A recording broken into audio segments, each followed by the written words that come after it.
This is the Peugeot 3008, which is essentially a Peugeot 5008 at 80% of its size.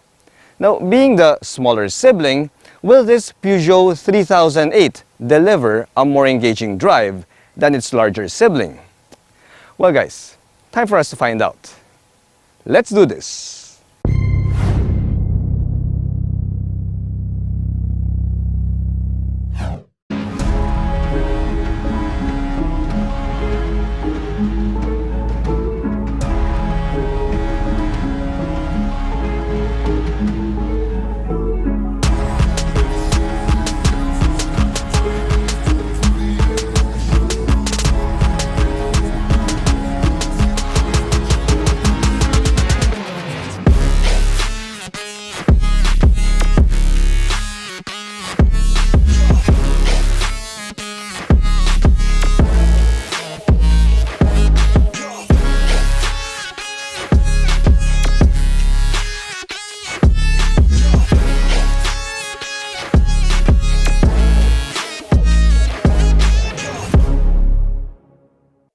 Hello guys, I'm Reagan and welcome back to my channel. If you're new here, I'd like you to click that subscribe button for your regular dose of Philippine automotive content. If you're my subscriber already, well guys, sit back, relax, click that like button and enjoy the show. Also special thanks to Peugeot Philippines for lending us the 3008 to do this review. So, I was quite surprised when I found out that this Peugeot 3008 shares the same mechanical bits as the larger Peugeot 5008, although we are getting this vehicle in a lighter and smaller form factor. You see guys, I was quite impressed with the driving performance of the Peugeot 5008, and if you haven't watched that review video, you can click the link above. So, to get the same mechanical bits in a lighter vehicle means that I am expecting a very engaging driving performance from this Peugeot 3008. Now, naturally guys, since we're getting two less seats here, then this 3008 has a lower retail price than its larger sibling. You see, at 2,090,000 Philippine pesos, this Peugeot 3008 has the same price level as the other premium subcompact crossovers in the segment, like the Mazda CX30 and the Subaru Xv. As I said, the Peugeot 3008 here is practically a carbon copy of the larger 5008. So that means that we get the same distinctive and feline front fascia here that we first saw in the Peugeot 5008, from its frameless front grille here down to the full LED lighting units. Heck guys, even the side fangs here that act as the LED DRLs and the turn signals can also be found here. Of course, the 3008 here is shorter than the larger 5008, but we do get a more athletic profile here on the side, courtesy of these 18-inch alloy wheels that are wrapped in 55 series tires. Now, the side profile is a good mix of class and ruggedness because we do get some chrome bits here near the windows and at the bottom part of the car, plus we have some pretty aggressive body cladding at the lower part. Now, of course, guys, we do get some niceties here similar to the Peugeot 5008, such as the power folding side mirrors with LED turn signals and the Peugeot puddle lamps. Now, as for the mechanical bits of the 3008, well, they are similar to the Peugeot 5008 because we do get four-wheel disc brakes here, and for the suspension, we have a MacPherson setup in the front and a torsion beam at the back. However, the ground clearance is a bit taller than the 5008 because the 3008 gets 198 millimeters versus the 5008's 190 millimeters. The 3008 gets the same unique Peugeot rear-end design here, from its smoked 3D LED taillights that are shaped like lion's paws down to the twin faux exhaust pipes found on the rear bumper. Now, when you pop open the power liftgate, the smart hands-free power liftgate here, yes, you'll see that the 3008 will return to you a generous amount of cargo space. As you can see, guys, we can get around 591 liters of cargo space here, which is good enough for a couple of medium-sized luggage plus a few smaller items on top of the luggage. Now, if you need more space than that, guys, well, the back seats can fold down with an activation of the lever here on the sides, as you can see. And doing so will now give you a cargo capacity of over 1,600 liters.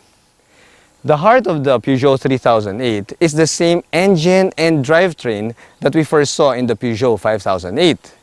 You see, what we have here is a 1.6-liter 4-cylinder turbocharged gasoline motor that pumps out 165 horsepower and 240 newton meters of torque. Now, the power is sent to the front wheels via a 6-speed automatic transmission. Now, guys, the 3008 also gets terrain management modes like normal, snow, mud, and sand modes. But being a front-wheel drive vehicle, it's really more of traction control management than anything else. It can work to a certain extent, but don't even try to take it on rougher terrain. Now, since the Peugeot 3008 is lighter than the 5008, well, I did get better fuel economy figures with this vehicle. City drives gave back 9.5 kilometers per liter, and the highway run coming to this location gave me 18 kilometers per liter. The Peugeot 3008 gets the same quirky looking cabin that we first encountered in the Peugeot 5008, and yes, this might have a bit of a learning curve to get used to, but since I just drove the Peugeot 5008 the week before I got this vehicle right here, then there is no learning curve for me. Now, as I said back then, guys, it might be quirky, it might look a bit weird at first, but once you get the hang of it, then everything will fall naturally into place. Now, this 3008 also gets stitched leather seats here, and we do get power adjustments for both of the front seats. Now, we also have this unique looking steering wheel here that I love so much, and we also have a gorgeous set of paddle shifters behind the wheel. Now, I did notice that we have a fully digital gauge cluster there, guys, but the way you view the gauge cluster here is, it's on top of this beautiful steering wheel. So it kind of acts like a heads-up display rather than an instrument gauge cluster. Now, this layout might be on the quirky side, guys, but when you're driving this thing, it's just so natural, and it feels, it works, guys. It just works. Now, as for the safety bits of this Peugeot 3008, well, it is pretty similar to the larger 5008 because, as you can see on your screen, we do get a robust set of safety bits and driver assist aids here. However, I did notice that we are lacking on adaptive cruise control, and we also don't have the emergency braking, so that's a bit of a bummer. Plus, I also don't like the fact that the cruise control stalk is well hidden behind the steering wheel. So it's like Peugeot doesn't even want you to find the cruise control stalk right here. Now, guys, as we move to the infotainment system here, you'll notice that we have a 10-inch touchscreen infotainment system with all of the bells and whistles like Apple CarPlay and Android Auto, plus the image of a 180-degree view camera, similar to the one we saw in the Peugeot 5008. Now, the climate control system, the automatic climate control system, is also baked into this infotainment screen. It's a dual zone climate control setup, guys. And we also have these quirky looking toggle switches in the center, which controls most of your vehicle settings. Now, when you move down from there, guys, we do get the same shaped shifter here that we first saw in the Peugeot 5008, and I really it just puts a smile on my face that Peugeot decided to shape their shifter into something that looks like a bent wiener. Now, it might look like a bent wiener, guys, but as I also said in my 5008 review video, once you get the hang of this thing, it just feels so natural in your hand. Now guys, other niceties here include a wireless charge pad. We also have an electronic park brake, but we don't have an auto hold button, so that's also a bit of a bummer. Plus, we also have a couple of cup holders, which I will subject to my 600 ml clean canteen test. Now this passed in the 5008, so yes, it also passes here in the Peugeot 3008. Other niceties, guys, well, the last thing is, well, we do get a large panoramic sunroof here, which literally tops out the cabin of this Peugeot 3008. Now, guys, for the cabin materials that they used here, well, we do get a quirky mix of soft touch plastics on the top dashboard. We have hard plastics on the lower parts. We also have leather, stitched leather on the door cards and on your center armrest. Plus, we have that unique denim fabric material found here on the middle dashboard and on the door card inserts. And of course, that blue ambient lighting, guys, which gives this cabin that unique French flavor. Despite being a premium subcompact crossover, this Peugeot 3008 has a surprisingly spacious back seat. You see, guys, I'm 5'6", and this is my driving position, and I get a good 8 to almost 9 inches of knee room here. Although, because of the panoramic sunroof and the sleek profile of this vehicle, yeah, the headroom is a scant 3.5 to 4 inches. It's still pretty decent though, guys, especially for, well, people of my size. Now, as for the amenities here at the back, well, it's pretty similar to the larger Peugeot 5008. We get dual rear AC vents here, a USB charge port, and a center armrest with a hidden couple of cup holders right here.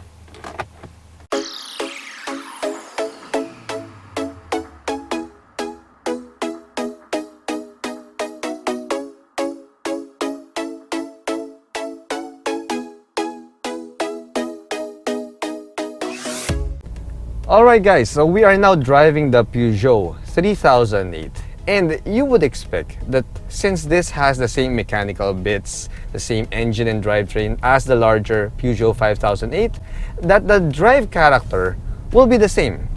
But unfortunately, that is not the case for this Peugeot 3008. You see, the transmission tuning of this thing, despite being a 6-speed automatic transmission, yeah, it feels more reluctant. It feels heavier in normal mode. Now, I'm quite disappointed with that, guys, to be perfectly honest, because in the Peugeot 5008, well, I already said there in that video that you don't really need the sport mode in the Peugeot 5008 because the normal mode of that vehicle already feels like the sport mode of other cars. But the same doesn't really apply in this 3008. You see, in normal mode, yeah, it's I don't know. There's a slightest bit of a delay in the response of this transmission, like it's been slightly detuned versus the 5008. Luckily, guys, this thing comes in with a sport mode, and when you toggle it in sport mode like this, you see the response becomes more immediate. And the engine note, I'll get to that a little bit later on, but guys, the response of the transmission becomes more immediate, it becomes more responsive, and it feels like it comes alive. You see, the Peugeot 3008 in normal mode feels like it's a pussycat, while in sport mode, it becomes the real lion that it is.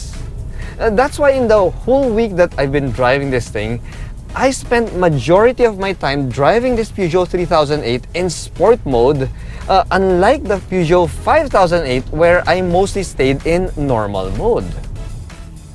Now, as I said, the engine note of the 3008 in sport mode is absolutely delicious, guys, and I am going to let you hear it right now. We're going to do a little bit of a pull here.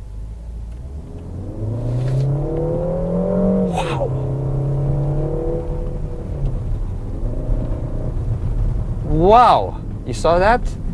guys, wow, this thing, the engine note. I mean, the sound of this engine reminds me of all things a Boxer 4.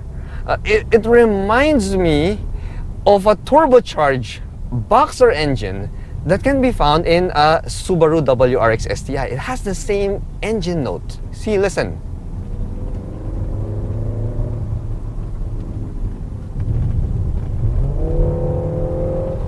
See that? Hear that? Yeah. It sounds so much like a Boxer engine. Like it has that guttural growl that you'd expect from a lion, from a vicious lion, guys. Wow. I love that. And that only comes out in sport mode. You don't hear that when you're in normal mode, but in sport mode, it really, really comes alive. Another concern that I've had with the Peugeot 3008 is the suspension. You see, we have a shorter wheelbase here when you compare it to the Peugeot 5008, and of course this vehicle is a bit lighter. Plus, we have a slightly taller ground clearance. So when you combine all of those factors together, well, that translates to a bit more of a twitchy ride on the highway. You see, at speed, yeah, it doesn't really feel as planted as the Peugeot 5008. It doesn't inspire as much confidence, especially when you're taking corners at a faster clip. The 3008, it might be lighter, it might have the same power, guys, but it just doesn't inspire that kind of confidence in me to take corners at a faster clip. It feels a bit twitchy, guys. Now, when you're going over uneven roads, uneven pavement with this vehicle, you feel more of the imperfections coming into the cabin. See, we're now going through an uneven asphalt road there, and yeah, the imperfections get transmitted inside the cabin. Now, that might be because we've got a shorter wheelbase here, so, and of course that torsion beam. So maybe that shorter wheelbase plus that large 18-inch alloy wheels means that the torsion beam of this Peugeot 3008 is felt a lot more. Maybe. The steering of the Peugeot 3008 also feels like it's been tuned differently from its larger brother.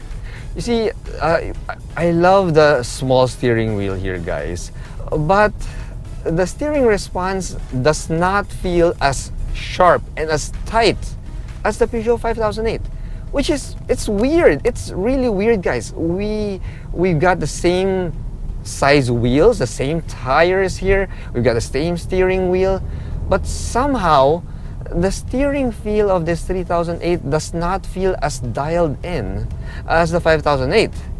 Now, it still has a good amount of heft and it feels pretty sporty, guys, but yeah, there's just a little bit of wallow in the steering response versus the sharp response that I experienced in the Peugeot 5008. I mean, guys, you'd probably tell me that I shouldn't be comparing this to the bigger brother, because that is, of course, like over 200,000 pesos more expensive, or around 200,000 pesos more expensive than this. But coming from the same car maker and the same mechanical bits, well, I was really expecting that this 3008 will perform even better than the larger sibling because of the lighter weight. But right now, it is not doing that. Yeah, it just feels like, it feels like it's been detuned, to be perfectly honest. Of course, the acceleration response of this thing in sport mode is more manic and immediate than the Peugeot 5008. But as I mentioned a while back, yeah, power is great, but you also need to have that level of control over the vehicle in order for you to have more confidence to push it to the limit. But I don't really get that in the 3008. I felt I had more confidence in the Peugeot 5008. So I guess that just goes to show, guys, that it doesn't mean that if you've got more power and a lighter weight that you could be inspired to have more driving confidence. So it also boils down to how the transmission is tuned, the shift logic of this thing, the ratios, and pretty much the overall tuning of the vehicle will have a much bigger impact on your drive confidence than actual numbers and actual mechanical bits. The Peugeot 3008 here fell a little bit short of my expectations when it comes to the overall driving dynamics, but that's only because I drove the larger Peugeot 5008 immediately before driving this 3008 here. I guess the larger 5008 kind of set a pretty high bar such that it made me feel that way about the 3008. But guys, I really find it weird that we do get the same engine and transmission here, as well as the same suspension setup. So yeah, I guess the 3008 has a totally different transmission tuning and shift logic, such that in normal mode, yeah, the delays in the response of the transmission can be felt a bit more when you compare it to the Peugeot 5008. Yeah, but luckily guys, we do get a sport mode here. And you can always keep it in sport mode, like what I did for the entire week that I drove this, although that will come at the expense of fuel efficiency. Now guys, the 3008 also has a shorter wheelbase than the larger sibling, so that means that the rear torsion beam can be felt a lot more because it is a bit more twitchy on the highway, and you could also feel more of the imperfections on the road. Now guys, don't get me wrong. This is still a very good car. And in fact, in normal mode, it is more fuel efficient than its larger sibling. And in sport mode, it is more dynamic and engaging as well. But, well guys, yeah, the 3008 kind of lacks on the composure and the refinement that I felt in the Peugeot 5008. I guess that's the reason why the smaller siblings always look up to their larger siblings. Anyway guys, thanks for watching.